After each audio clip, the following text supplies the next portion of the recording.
When there is so much chaos in your home, you may find yourself wondering, how does my husband carry all of this?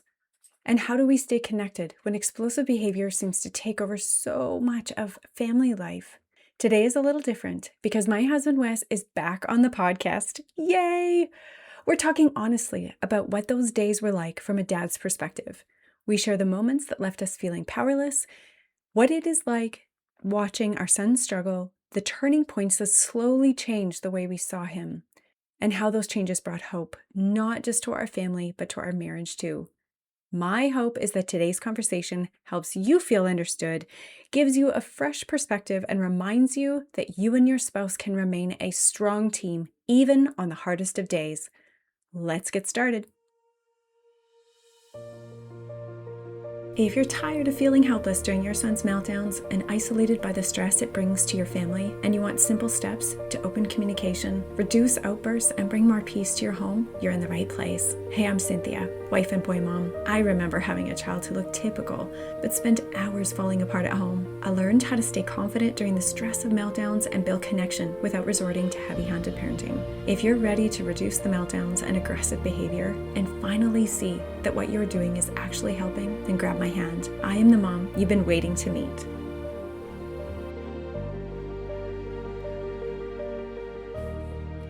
We are in full swing of summer vacation here. We have had our coffee, a morning sit out on the deck in the sun, and now we popped into the office here. I've got my husband with me. We're actually dog sitting today, which is really cool. So Miss Rio is here on the floor, just taking it all in and enjoying this time with us. And we wanted to start off today looking back at last week's episode. And yeah, my husband and I are going to talk about that and just he's going to have kind of a response as to what it was like for him. Yeah, Wes, tell us a little bit about what it felt like as a dad when things really got ramped up and we're not sure what to do with our son. And that feeling of hopelessness starts to creep in.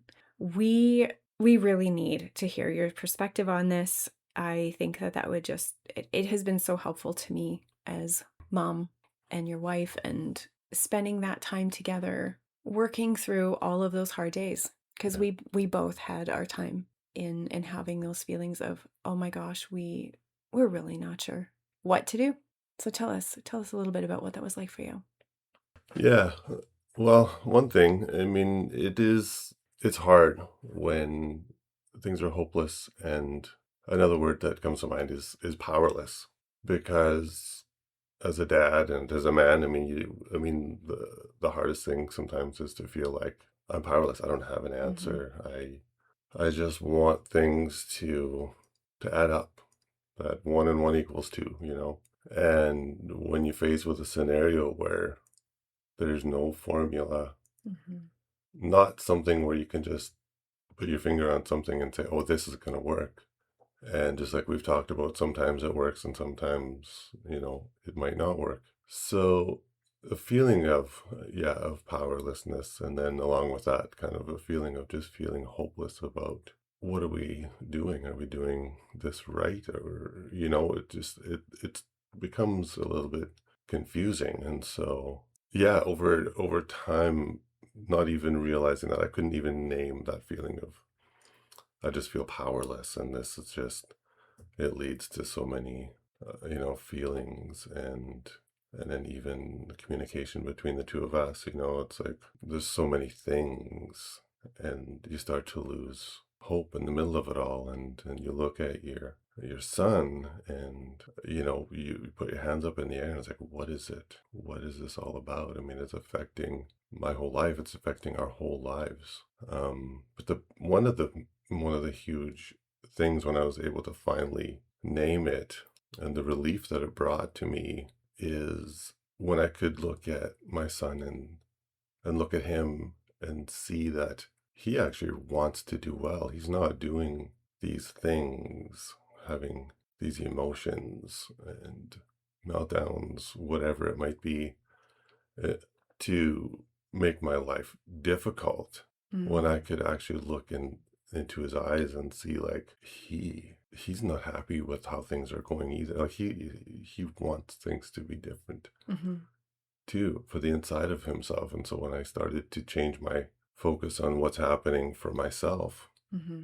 I could start to feel hope and realize, like, okay, there is something going on in this individual. There's chaos in there. And how can I help to bring some order into some of the chaos that he's feeling on the inside of himself? Mm-hmm. And that gave me hope when I realized, okay, now I can ask some different questions and be curious about what's happening for him, which was, I think, a huge turning point Mm. for me. What you talked about there is like helping him bring some order to the chaos.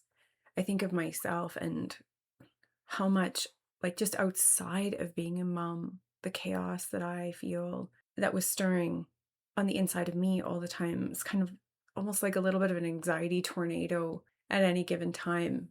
And how, completely independent from my son's behaviors, I still had some things that were going on. And it wouldn't have mattered if I had a child that didn't have a diagnosis as opposed to a child that does have a diagnosis. I still have my own things. And we were just talking about an old memory of mine too, standing at the kitchen sink in the home where my boys were born, where we raised them for the first 5 years or so. And I remember just, doing dishes, and my kids would come up to me and they would need something, and it just was a start. Like it was like something just got interrupted, and it's not even that I responded in a terrible way or whatever, but there was some impatience there, completely normal for a mom. But later on, I started to realize it's like, what was that reaction from? Why did I all of a sudden, like, just hold on a minute, like, wait, whatever. And it could have been even more abrupt than that. But I look back and I'm like, oh man, I had so many things stirring on the inside of me, so much going on, that I had my own swirling that I didn't even know what to do with. And now my child, as he's growing, is just constantly turning, and the smallest thing would happen and all of a sudden there is just like kaboom, this like huge blowout. And it literally put a stop to so many things, like an outing or a vacation or birthdays or driving somewhere. Even our oldest used to cry in the stroller, even after a few blocks, because the youngest one was screaming and screaming and screaming. And finally, our oldest would just say, "Why does he have to scream? I just want to go for a walk." And so you feel the pressure of what happens to the sibling. You feel the pressure of what's, I would feel the pressure of what's going on with you, with him, and you feel the pressure of what's going on with me. And it's like, oh my gosh, this is a lot. Like, what do we do with all of that? Yeah, and just just the word, chaos, where it feels like, where can we find a place where we can the storm can kind of, subside, Mm-hmm. and where we can actually think straight for a little while. Mm-hmm. But I like too what you just brought attention to is how you sometimes react as a normal parent. Just, might be a moment of feeling impatient or unsettled, but what can happen with what did happen with our son, even in those moments, it was almost like a certain reaction would just send him downward, and all of a sudden it's like, oh, here we go. And it felt like sometimes we had to be so careful how Mm-hmm. we reacted, to the point where it's just like, what can we say, which in a way just, I think it helped our communication in a way, just because we're like, okay, we can't always just be walking on eggshells. There has to be a way where we can feel not just powerless in everything, in all of our conversations, or any situation that was going to come up throughout a day. It was a lot of asking questions and navigating for the two of us, Mm-hmm. even. I I think that's where, just a key point that you brought up, is those reactions that come out of you. It feels like, well, I have to stop all of my reactions. And I mean, in some ways, you do have to kind of turn in a different way, because you know it's causing a disruption on the other end. He has, something's happening with him, and you respond because it's a difficult thing just what was coming to mind for me is the importance of, we didn't even really see the importance of it at the time. It just came out of necessity, was you and I continually being that support for each other, or, finding an outside person to take an ear for a while, somebody who we trusted, who we could, bounce some ideas off of and just let it out sometimes, because it does almost like it gets pent up inside. And then I sometimes felt like, when I, I couldn't react a certain way because that would set him off. And I was like, oh, then I feel stifled. And like, but I need to say something. Like I'm frustrated and I'm this and I'm that. And that sometimes would come towards my son, and then it would get worse. And then I would feel bad. And then the guilt cycle, continues on. And what I realized is that my frustration, when I did voice that, or my reaction was a frustrated reaction towards him, it escalated him. And it took me a long time for me to realize, like, oh, he's feeling shame. My frustration is, coming towards him, and then he's internalizing that as shame. And then his reaction is from the shame. And I was like, oh boy, now what do I do? Those are tricky places to walk through. And so when we were able to sit together and voice our frustrations together, and it wasn't like we're talking about him behind his back, or like, we've got like all of these stories and whatever, and it's like, oh, well, what he did today, and it's not like that, because you as a parent, and we've talked about this in so many episodes, you love your son. There is no question about that. That doesn't ever go away. It doesn't ever change. There's everything inside of you that wants to help him, that wants it to be better. And so much of the frustration is because you're not getting to that place that you want to be, and your efforts and all the passion that you have to help this situation with him and help him do well. If it's not working, that builds and it builds and it builds. And that's when we talk about the whole feeling powerless and feeling helpless. It's not that you are powerless and you are not helpless or hopeless, but it massively feels that way. And when we were able to sit down and have conversations about that, even though we couldn't necessarily name it in those words, we could at least share with each other. And it became something that was like, oh man, we both are feeling this. So we learned how to parent in a better way. And the more unified we were, the easier that became, because you could come home from work and you looked at my face and you're like, oh my gosh, something happened today. I didn't even have to tell you. And you just were like pointed to the door, and I went and got my shoes on and I bolted out of there as fast as I could.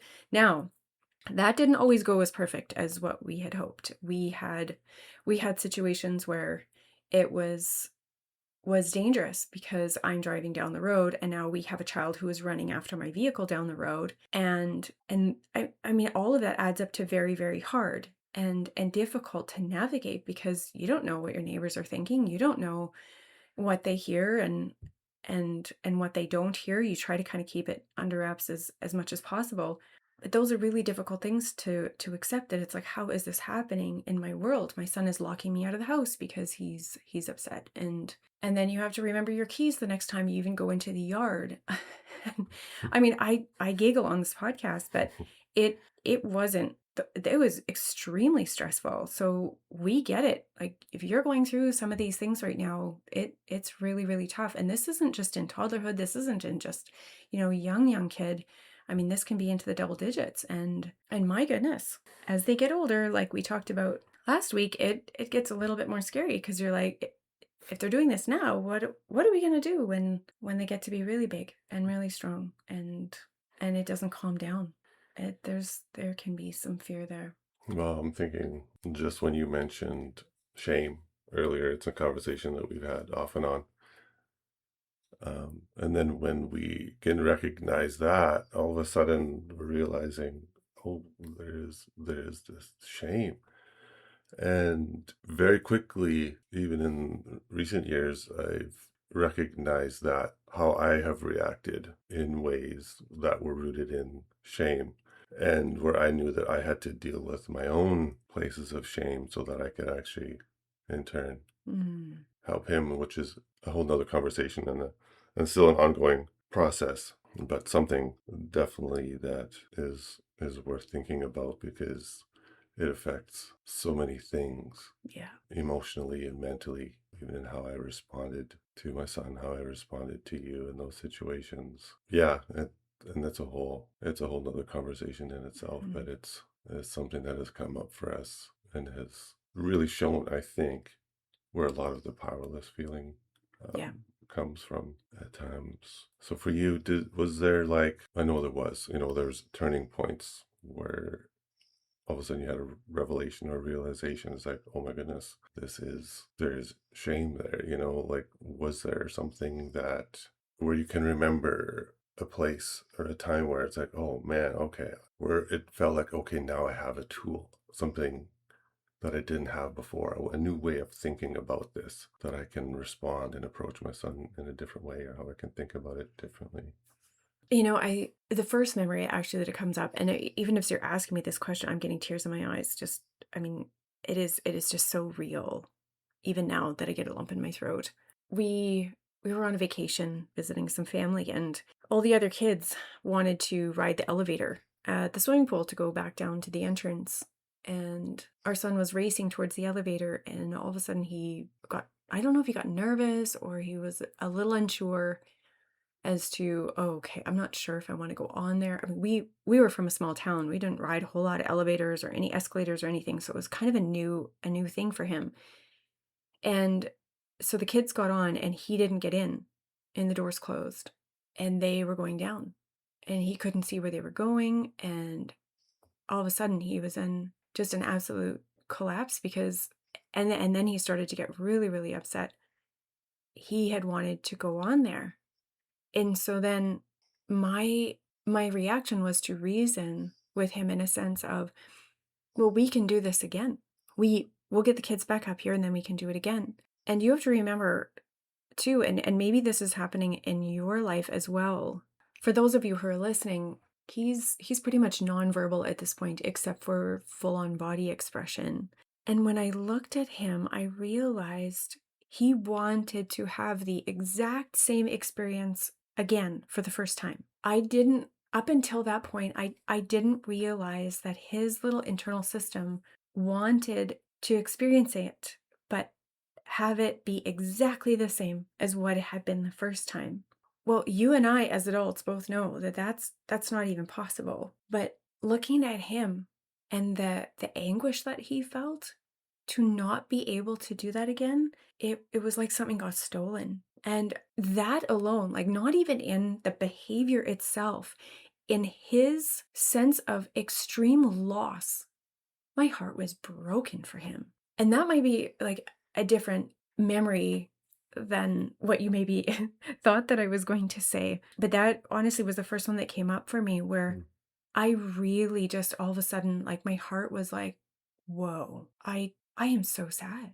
I wanted to make this better. I wanted to fix it. And you can't. And he can't. And so then you're navigating through those next however many minutes or hours as he is still processing, like, I wanted to and I can't, and I wanted to and I can't. And then when you try to help him recreate that experience, he doesn't want to have anything to do with it because it's not going to be like the first one. That's a whole nother experience that I really didn't know what to do with. And so I think that's where that back and forth comes, where you want to rely on like, this thing. It's like, okay, well, if he does this, then I'll do this, and then if he does this, I'll do that, and it'll fix it. And we realized that was, as the years went on, it just was so back and forth with that. It never worked like that. And that's where to sit together, like I would love to be able to sit together with you for a call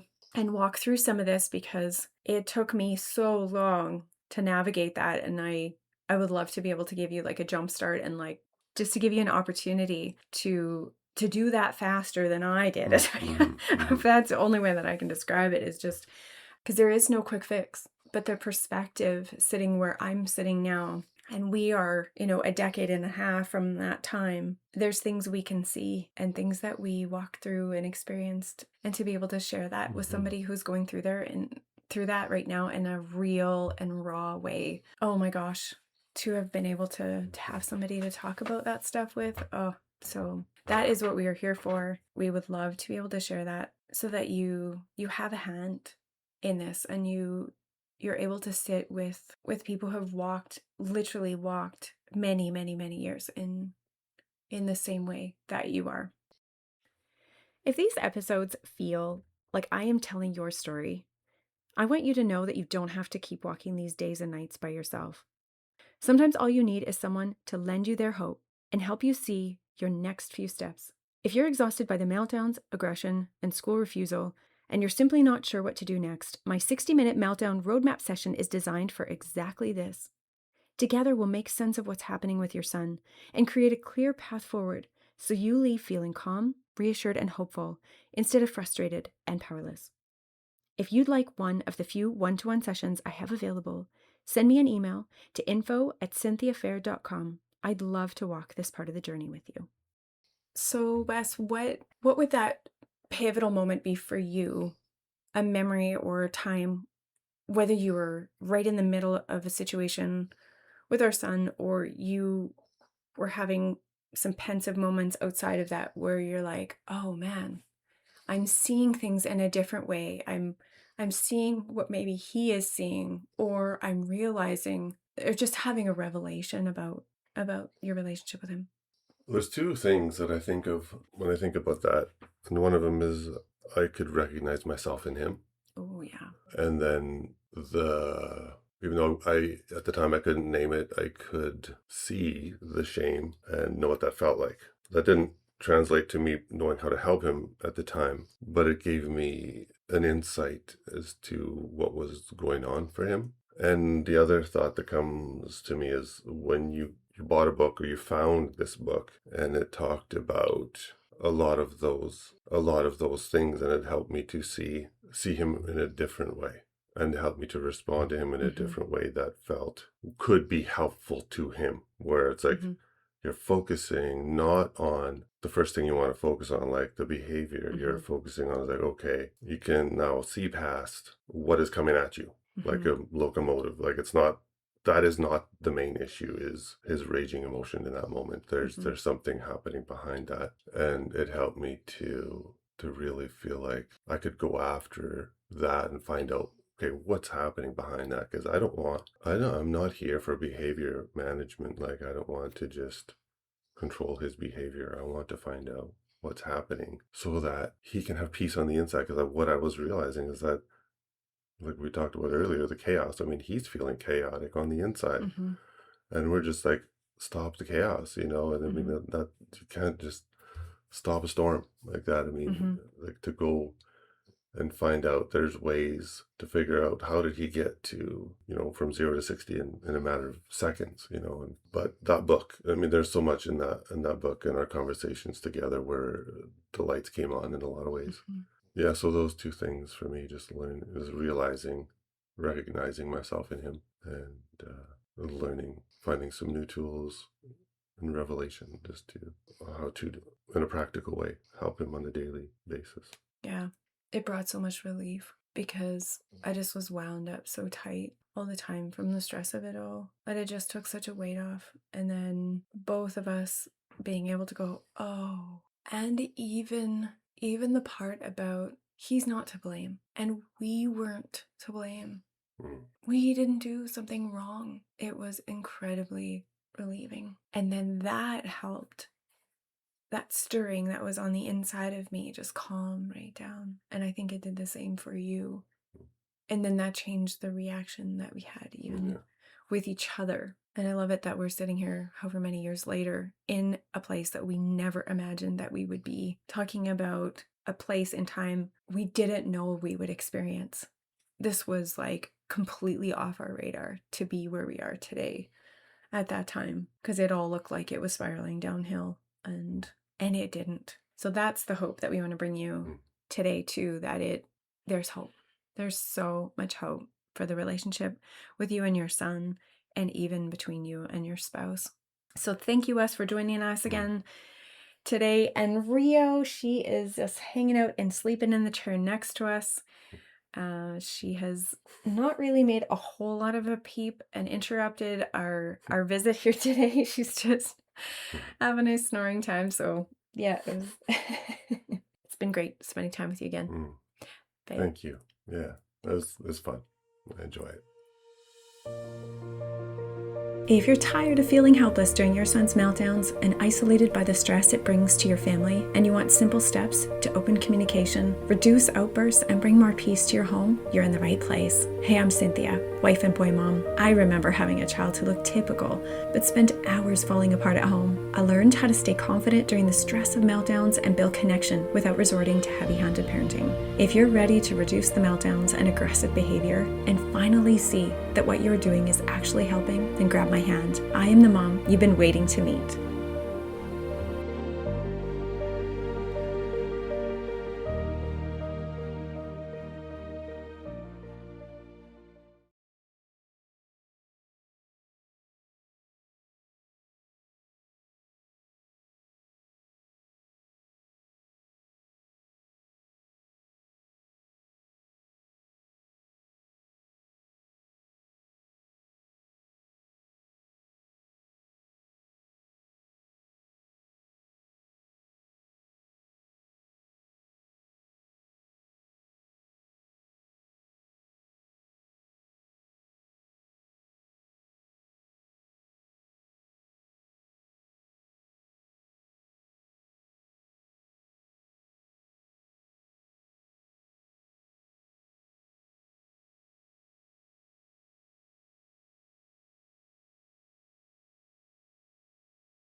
Hey Mama, I hope you enjoyed today's episode. If so, would you take 30 seconds and share it with a friend who may be on an uphill battle with her son's unique challenges? Also, please leave a quick review for the show on Apple Podcasts. It lights me up to know this podcast is helping you. All right, time to breathe and know that you have everything inside of you to courageously raise your brilliant son. I'll meet you back next week for another episode. Bye.